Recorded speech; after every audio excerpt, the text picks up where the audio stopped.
Okay, hi. Um, let's see, at the beginning of week 5 here, I thought it would be a good time to uh, give another little video to introduce the week. And that is because at this point in the course, we're starting to get a lot of theoretical frameworks that sort of pile up on top of one another, and it's sometimes really difficult to keep them straight. Because the whole point of all of these constructs and theoretical models is to help you as a nonprofit manager figure out how all the different pieces of the puzzle fit together so that you can make strategic decisions that actually help you maximize the mission of your organization. So, as just a little review, right, we started way back and talked about the nonprofit sector and individually the nonprofit organization and how they differ from both the government and the for-profit sector, right? And we talked about how for the nonprofit, the key thing that you want to try to do is maximize your mission. What is it that you're in business to accomplish, and how can you best do that, right?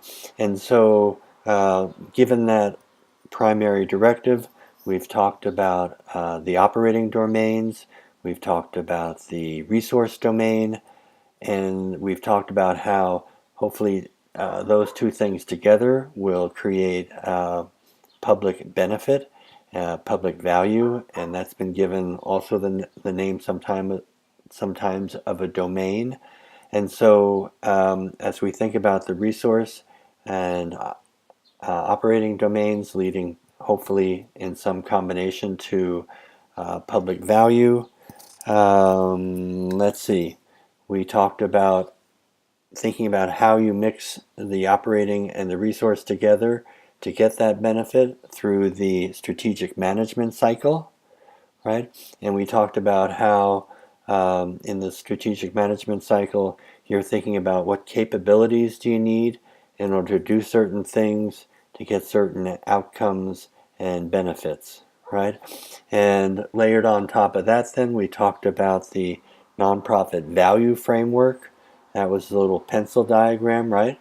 Where you have at the eraser end of the pencil the resources, and then you talk about the various systems within the nonprofit that are configured in order to give you program or project strategies. And last week we talked about how, or explored how, there are 5 different ways that a nonprofit can achieve its mission, right? That had to do with service, advocacy, and a couple others that I can't remember off the top of my head. And then we also talked about how each of those different program strategies relate differently to the different types of beneficiaries or stakeholders that a nonprofit has to consider, right? We talked about direct beneficiaries, indirect beneficiaries, legitimacy, and some other variables there as well. And so if you worked sort of like in a vacuum and you could figure out all of those, how all those different pieces can align and help you um, create public benefit and uh, sustainably gain the resources that you need in order to continually do what you want to do in the operational world, that would be one thing, right? But this week we explore more about the environments in which nonprofits operate, because you're never just sort of operating in a vacuum, you're always operating in a larger context. And this week then we look at the task environment, part 1, that nonprofits operate in, and particularly this notion of the other providers that work within your space. In other words, you're not the only nonprofit out there trying to do or pursue a particular mission. There are other nonprofits that are similar or potential competitors, right? And so we have those 3 nice lectures this week by Professor Brown. One talks about how you, as a strategic nonprofit manager, identify and evaluate your other providers who are working in your space. Are they competitors, or could they be collaborators? We then talk about sort of the culture. That's not the word that Professor Brown uses, but I'll use it here. Sort of like how a nonprofit typically goes about its business. Is it a prospector? Is it a preserver? Is it an analyst? Or is it basically a reactionary? And then that leads then to a discussion about the structure of your organization. Form follows function, hopefully. And so what sort of structure best fits the type of organization you are based upon your program strategies and the environment, the providers that you are working alongside of. Okay? Um, so that's kind of a mouthful, and I hope I didn't butcher it too much. But to keep all of these sort of theoretical constructs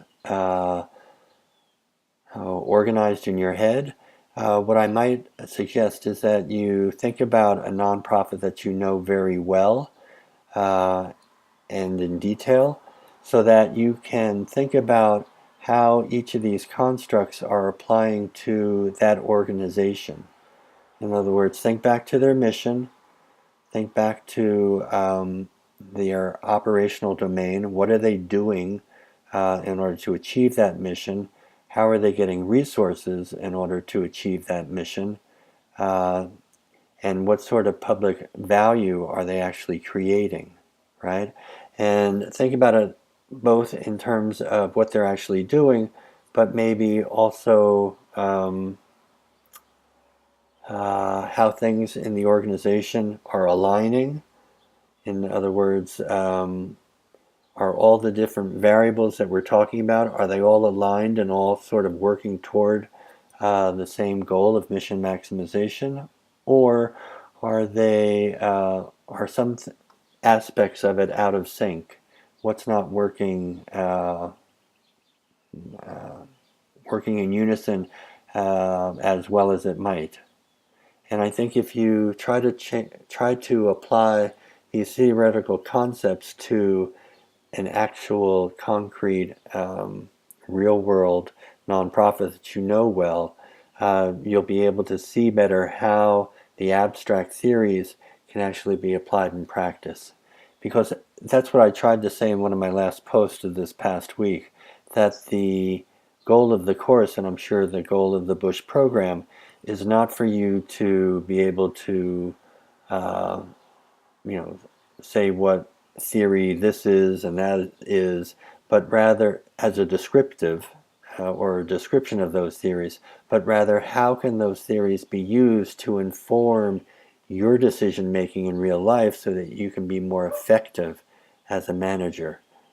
And so this notion of trying to go from theory to practice, I think, will be enhanced if you can apply these theories to a nonprofit that you know well, and then analytically or critically think about, well, are all the aspects of the theories lining up well in practice in the nonprofit that you know well? And if they are, that's fabulous. And if they're not, then if you were in charge, what would you do differently? And I think it's in that sort of exercise of testing the theory to the practice that you'll be able to get the most out of the course. Okay, let's see. I know I have assignments that were due yesterday that I need to grade. Hope to do that in the next couple of days, and I'll see you online as well. And then just lastly, I haven't put this up in a while, but if anybody wants to ever give a call, just feel free to do so. I may not be able to talk exactly when you call, but we'll set up a time. There it is. Okay, that's my cell phone, so feel free to use it at any time. Okay? Except after 9 o'clock on the East Coast here. I go to bed. Okay? All right. Thanks a lot.